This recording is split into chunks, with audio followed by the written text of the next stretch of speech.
अस्सलाम वालेकुम जी, मैं हूँ हदीजा वलायत। तो आप देख रहे हैं मेरा YouTube channel the legal exams. आज के इस लेक्चर में मैं आप लोगों के साथ शेयर करूँगी कि कैसे बग़ैर कोई एकेडमी ज्वाइन किए आप घर पे रह के तो सिविल जजेस के एग्ज़ाम्स की तैयारी कर सकते हैं। आप लोगों ने बुक्स कौन कौन सी लेनी है, कहाँ से स्टार्ट करना है, और इंग्लिश, उर्दू और जीके की तैयारी कैसे करनी है, इनके लिए कौन कौन सी बुक्स लेनी है। तो सबसे पहले हम लोग जो सिविल जजेस के एग्ज़ाम्स का सिलेबस है उसको 4 कैटेगरी में डिवाइड कर लेते हैं। सबसे पहली लॉ की, उसके बाद इंग्लिश, जीके और उर्दू की। सबसे पहले लॉ पे आते हैं। जब आप लोगों ने लॉ के सब्जेक्ट्स पढ़ने स्टार्ट करने हैं तो सबसे पहला जो काम आप लोगों ने करना है वो अपडेटेड बेयर एक्ट्स लेने हैं। और बेयर एक्ट्स जो हैं वो आप लोगों ने या तो मंसूर वालों के लेने हैं और या फेडरल पब्लिशर्स हैं उनके लेने हैं, क्योंकि इनमें मिस्टेक्स कम होती हैं। तो इसलिए पहले आप लोगों ने अपडेटेड बेयर एक्ट्स ले लेने हैं।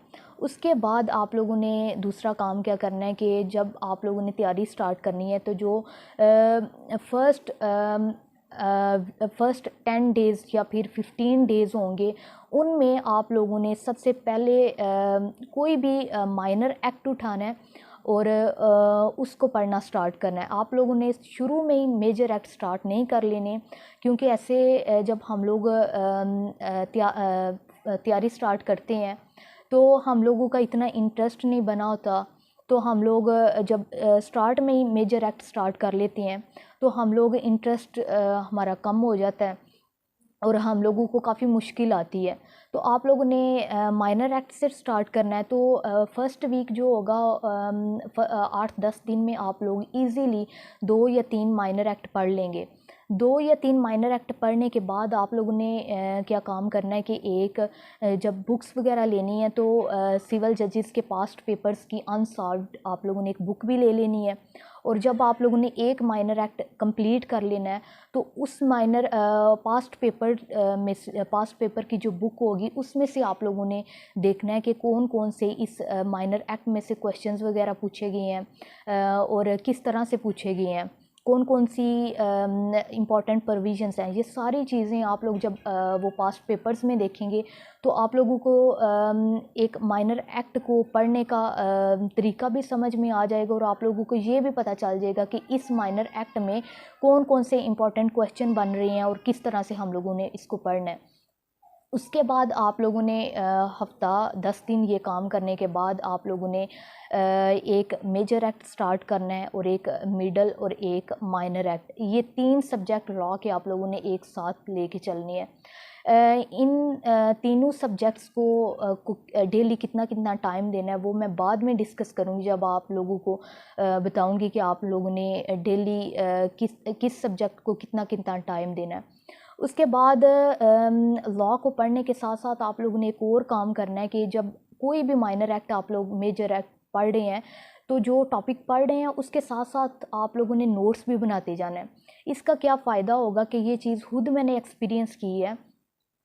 जब आप लोग मैंने खुद ये चीज़ देखी है कि जब मैंने 2 दफ़ा 3 दफ़ा भी इवन के माइनर एक्ट कोई मैं पढ़ लेती थी तो रिवाइज़ करने के लिए जब उसको 15 दिन बाद या फिर 1 मंथ बाद उसको खोलती थी तो बहुत सारी ऐसी चीज़ें होती थी जो फिर से मुझे समझने की ज़रूरत पड़ती थी। तो फिर से हम लोग उसको समझने में काफ़ी टाइम लगता है। तो इस चीज़ को अवॉइड करने के लिए आप लोगों ने साथ साथ ही अपने नोट्स बना लेने हैं, मेन पॉइंट्स अपने नोट्स में बना लेने हैं, हेडिंग्स वगैरह दे के या जिस तरह से भी। और आप लोगों ने ये चीज़ देखनी है कि आपके नोट्स जो हैं वो कंसाइज फॉर्म में होने चाहिए, प्रिसाइज फॉर्म में होने चाहिए। ये नहीं कि आपके नोट्स इतने इतने बड़े हैं और वो जब आप रिवाइज़ करने बैठेंगे या एग्ज़ाम्स के करीब देखेंगे तो वो अगर आपने शॉर्ट नोट्स नहीं काफ़ी बड़े बड़े नोट्स वगैरह एक्सप्लेनेशंस वगैरह लिखी हुई हैं तो वो उधर ही काफ़ी मुश्किल होगी आप लोगों को उसको रिवाइज़ करने में। तो आप लोगों ने साथ साथ नोट्स वगैरह बनाते जाना है। उसके बाद आप इंग्लिश पे आ जाते हैं हम लोग। इंग्लिश की जब आप लोगों ने हम लोगों में से बहुत सारे स्टूडेंट्स इंग्लिश, जीके और उर्दू को बिल्कुल लास्ट पे करते हैं जब 1 या 2 मंथ रह जाता है एग्ज़ाम्स में। तो ये हम लोग कॉमन मिस्टेक करते हैं। हालांकि ये भी सब्जेक्ट जो है वो 100 मार्क्स के हैं और इनमें भी आप लोगों ने अगर पास होना है तो तभी आप सिविल जज बनेंगे, अदरवाइज़ नहीं। तो आप लोगों ने क्या करना है कि जब आप लोगों ने तैयारी स्टार्ट करनी है तो उसी टाइम पे आप लोगों ने साथ इंग्लिश, जीके और उर्दू को भी टाइम देना। इन तीनों सब्जेक्ट्स को आप लोगों ने साथ लेके चलना है। तो जब मैं तैयारी कर रही थी तो मैंने बहुत सारे स्टूडेंट्स को ऐसे देखा कि वो बिल्कुल लास्ट पे आके तो इंग्लिश ऐसे या फिर प्रेसी वगैरह की तैयारी कर रही होती हैं। तैयारी भी क्या, ये कोई रट्टा लगाने वाली चीज़ नहीं है, ना ही प्रेसी और ना ही ऐसे, ये एक स्किल है। तो स्टूडेंट्स ज़्यादातर क्या करते हैं कि पेपर्स के नज़दीक एक आधी प्रेसी वगैरह कर लेते हैं या फिर कोई 4-5 टॉपिक करंट्स लेके तो उनको रट्टा लगा लेते हैं।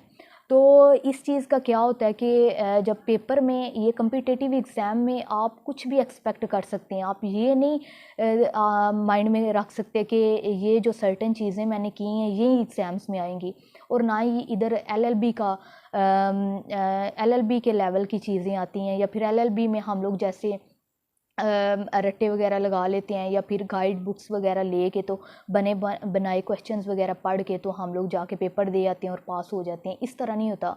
तो इंग्लिश की जब आप लोगों ने तैयारी स्टार्ट करनी है तो इंग्लिश में कुछ ऐसी चीज़ें हैं जिनको आप लोगों ने याद करना है, लेकिन कुछ ऐसी चीज़ें हैं जो याद करने वाली नहीं है, बल्कि प्रैक्टिस से और स्किल से जितनी आप प्रैक्टिस करेंगे तो उतनी वो चीज़ें आप लोगों की आएंगी। सबसे पहले हम लोग ऐसे की बात कर लेते हैं। ऐसे एक स्किल है, अगर आपको वो स्किल आ गई तो आप कोई भी टॉपिक आ गया उस पर आप लोग लिख लेंगे। तो सबसे पहला आप लोगों ने काम क्या करना है कि नासिर जमाल शाह साहब की बुक है एक, कम्पिटिटिव एग्ज़ाम्स की, जो CSS और PMS जुडिशरी इन तीनों एग्ज़ाम्स के लिए एसए के लिए ये लोग ये बुक पढ़ते हैं। और इसमें बहुत ही ज़बरदस्त ऐसे लिखे हुए हैं। आप लोगों ने ये बुक ले लेनी है और इधर से आप लोगों ने जस्ट गाइडलाइन लेनी है। सिर्फ एक्सप्रेशन देखना है कि ऐसे राइटिंग कैसे लिखते हैं, कैसे ऐसे इसमें लिखा गया है, ये सारी चीज़ें देखनी है और ऐसे प्रैक्टिस करना है। और किसी भी इंग्लिश के टीचर को अपना ऐसे चेक करवाना है। आप लोगों ने इस बुक को रट्टे नहीं लगाने लग जाना। इसमें बस आप लोगों ने जस्ट देखना है कि कैसे इंट्रोडक्शन लिखा हुआ है, कैसे आगे उसके पॉइंट्स वगैरह लिखे हुए हैं, उसके बाद जो भी एडवांटेजेस हैं, डिसएडवांटेजेस हैं, कॉजेज़ हैं, जो भी है उनको कैसे इसने लिखा हुआ है, कैसे पैराग्राफ राइटिंग है, कैसे उस पैराग्राफ को कंक्लूड किया गया है, उस पूरे ऐसे की आउटलाइन कैसे लिखी गई है, उसका कंक्लूजन क्या है, ये सारी चीज़ें आप लोगों ने इस बुक में से देखनी है। इस बुक के साथ आप और भी एक आधी बुक देख सकते हैं, वर्ड टाइम्स की, CSS की, PMS की, ऐसे की।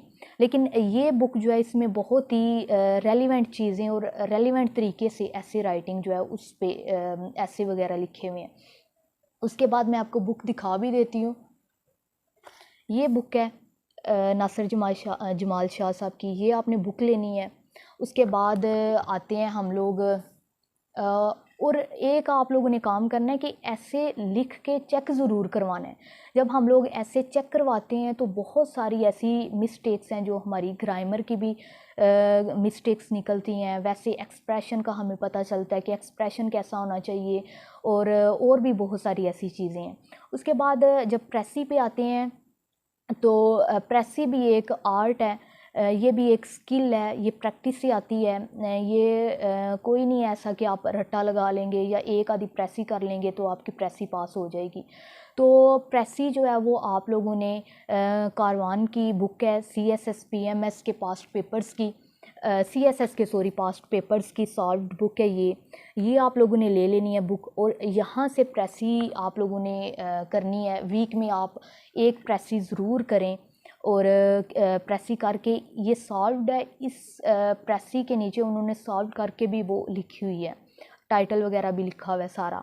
तो अगर आपके पास कोई टीचर वगैरह नहीं है तो स्टार्ट में आप वो प्रेसी जो पास्ट पेपर्स में आई हुई है CSS में वो करके तो इस प्रेसी को चेक भी कर सकते हैं इस बुक में से। लेकिन मैं ज़्यादा आप लोगों को रेफ़र करूँगी कि आप कोई ना कोई इंग्लिश का टीचर उसको ज़रूर प्रेसी वगैरह चेक करवाएं अपनी। उसके बाद आ जाते हैं हम लोग इसके ग्रामर पोर्शन पे और ईडीएम, पेयर ऑफ वर्ड पे। ईडीएम और पेयर ऑफ वर्ड वगैरह या वोकेबलरी जो है, इन चीज़ों को आप लोगों को याद करने की ज़रूरत होती है। तो इसके लिए वोकेबलरी के लिए आप लोगों को एक मैं बुक बताती हूँ। ये आप लोगों ने बुक ले लेनी है। ये वर्ड्स टाइम की बुक है, अदील नियाज़ की। ये देखें, ये बुक जो है वो ये बुक आप लोगों ने ले लेनी है और इस बुक से आप लोगों ने डेली आप 5 वर्ड्स या 10 वर्ड जितने भी आप इजीली कर सकते हैं वो आप लोगों ने करने हैं।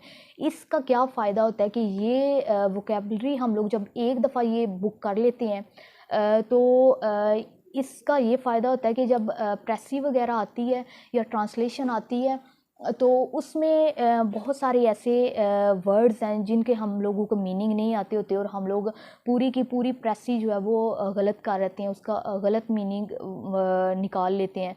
तो ये अगर आप वोकेबलरी भी साथ साथ करते जाएंगे तो उसका ऐसे में भी बड़ा फ़ायदा होगा आप लोगों को और प्रेसी करने में भी बड़ा फ़ायदा होगा। उसके बाद अगर ईडीएम और पेयर ऑफ वर्ड और बाकी ग्रामर की बात करें तो आप लोगों ने exploring the word of English, ये सीएसएस के स्टूडेंट्स वगैरह लेते हैं, ये आप लोगों ने ले लेनी है ईडीएम और पेयर ऑफ वर्ड के लिए। ईडीएम और पेयर ऑफ वर्ड आप वैसे तो टू द पॉइंट में से भी कर सकते हैं, लेकिन मोस्टली ये जो बुक है इसी में से काफ़ी ज़्यादा इसी में से आप लोगों के कवर हो जाएंगे। उसके बाद ग्रामर वगैरह भी इसी में से आप लोगों की कवर हो जाएगी। ग्रामर अगर आप टू द पॉइंट में से करना चाहते हैं, direct, indirect, active voice, passive voice, तो वो आप लोग टू द पॉइंट में से भी कर सकते हैं। उसके बाद हम लोग आ जाते हैं अपने उर्दू के पोर्शन पे और उर्दू के लिए आप लोगों ने उर्दू के पेपर के लिए कलीदे उर्दू लेनी है और उर्दू के पेपर में भी ऐसे होता है, उस मज़मून होता है उर्दू। उसके बाद लेटर वगैरह आ जाता है, एप्लीकेशन आ जाती है। उसके बाद ज़रबुल मिसाल, मुहावरात और उसके बाद लीगल टर्म्स आती हैं 10 नंबर की या 20 नंबर की भी आ जाती हैं। इस दफ़ा वैसे 20 नंबर की लीगल टर्म्स आई हुई थी और ग्रामर जो है वो भी आप लोगों ने करनी है, उसमें से भी या 10 नंबर का या 20 नंबर का क्वेश्चन आ जाता है। तो इसमें आप लोगों ने क्या करना है कि डेली आप लोगों ने जो याद करने वाला पोर्शन है वो उसको डेली करना है, जैसे ज़रबुल मिसाल हो गई या फिर मुहावरात हो गए या फिर ग्रामर हो गई, लीगल टर्म्स होंगी, इनको आप लोगों ने डेली करना है। आप उर्दू को डेली आधा घंटा भी देते हैं तो वो इनफ है। तो ये जो चारों चीज़ें याद करने वाली मैंने आपको बताई हैं, ये आपने पूरे वीक में डिवाइड कर लेनी है कि आपने 2 दिन आप ग्रामर का रख लें, 2 दिन आप लीगल टर्म्स का रख लें, या इस तरह करके आप डिवाइड करके तो कर लें। इसके अगर उर्दू मज़मून की बात की जाए तो जो आप इंग्लिश में टॉपिक्स वगैरह कर रहे होते हैं वो ये मोस्टली इसी में कवर हो जाते हैं, उर्दू में हम लोग उसको कन्वर्ट करके तो इसमें लिख लेते हैं। उसके बाद हम लोग आते हैं अपने जीके पोर्शन पे। जीके जो है उसमें 40 नंबर का ऑब्जेक्टिव आता है और 60 नंबर का सब्जेक्टिव आता है। हर दफ़ा इसमें पैटर्न चेंज होता रहता है, तो कभी एक दफ़ा इस तरह भी आया कि 60 का ऑब्जेक्टिव आ गया था, 40 का सब्जेक्टिव आ गया था। अब जो ऑब्जेक्टिव पोर्शन है आप लोगों ने, इसमें ऑब्जेक्टिव पोर्शन में एमसीक्यूज़ भी आ जाते हैं या फिर 2-2 मार्क्स के शॉर्ट क्वेश्चन भी पूछ लेते हैं, वो 10 नंबर के इस तरह होते हैं वो, और फिलिंग द ब्लैंक्स वगैरह भी पूछ लेते हैं। तो या फिर पूरे 40 के 40 एमसीक्यूज़ भी पूछ लेते हैं। तो जो जीके पोर्शन है आप लोगों ने ये इसका बेस्ट सोर्स जो है वो इंटरनेट है। इंटरनेट पे बहुत सारी ऐसी वेबसाइट्स हैं जहाँ पे पास्ट पेपर्स में से एमसीक्यूज़ लेके तो उन्होंने पोर्शन अलग अलग बनाए हुए हैं। पाक स्टडी का अलग है, इस्लामिक स्टडी का अलग है, उसके बाद जनरल साइंस का अलग है, करंट अफेयर्स का अलग है। तो इसके लिए आप लोगों ने इंटरनेट पे बड़ी अच्छी अच्छी वेबसाइट्स हैं, पाक एमसीक्यूज़ के नाम से है या फिर इस तरह करके 2-3 और हैं जिनके भी मुझे नाम नहीं याद, लेकिन मैंने भी उन्हीं वेबसाइट से ये एमसीक्यूज़ किए थे। तो वहाँ पे आप लोगों को इस्लामिक स्टडी का, ये पाक स्टडी का, इन ये जो चारों पोर्शन है हमारे जीके के, उन सब के अलग अलग एमसीक्यूज मिल जाएंगे। तो ये आप लोगों ने ऑब्जेक्टिव पोर्शन उधर से करना है। जो सब्जेक्टिव पोर्शन है उसमें हमारा एक क्वेश्चन आता है पाक स्टडी से, एक इस्लामिक स्टडी से, एक करंट अफेयर से।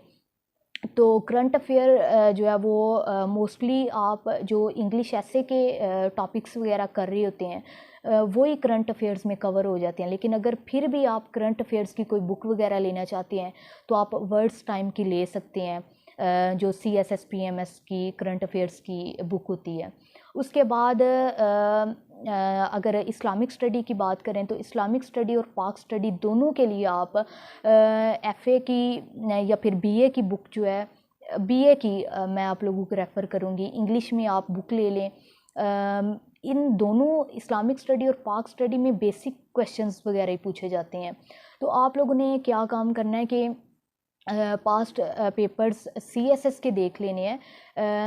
वेबसाइट है एक, इंटरनेट पे एक वेबसाइट है CSS फोरम के नाम से, तो वहाँ पे उन्होंने पास्ट पेपर्स दिए हुए हैं। तो उधर आप लोगों ने सर्च कर लेने हैं इस्लामिक स्टडी और पाक स्टडी के पास्ट पेपर्स।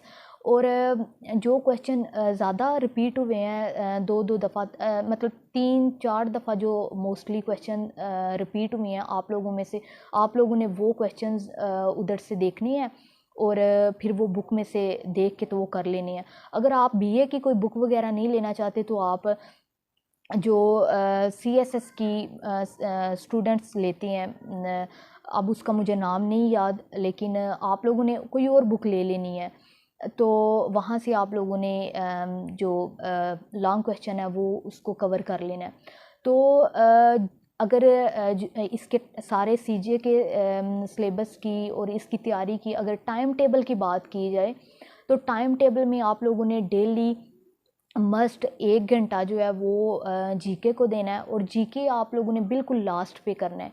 आप लोगों ने डेली MCQs करने हैं GK के, और जो लॉन्ग क्वेश्चन है GK के वो आप लोग सैटरडे या संडे को मतलब एक एक दो दो क्वेश्चन कर लें। तो डेली लेकिन आप लोगों ने MCQs करने हैं। GK एक ऐसा सब्जेक्ट है जिसको हम लोग अगर छोड़ देते हैं तो वो हमें भूल जाता है, इसको बार बार करने से चीज़ें आती हैं। तो 1 घंटा आप लोगों ने GK को देना है, 1-1.5 घंटा जो है वो आपने इंग्लिश को देना है। 1 घंटा भी काफ़ी है इंग्लिश को अगर आप डेली देते हैं तो।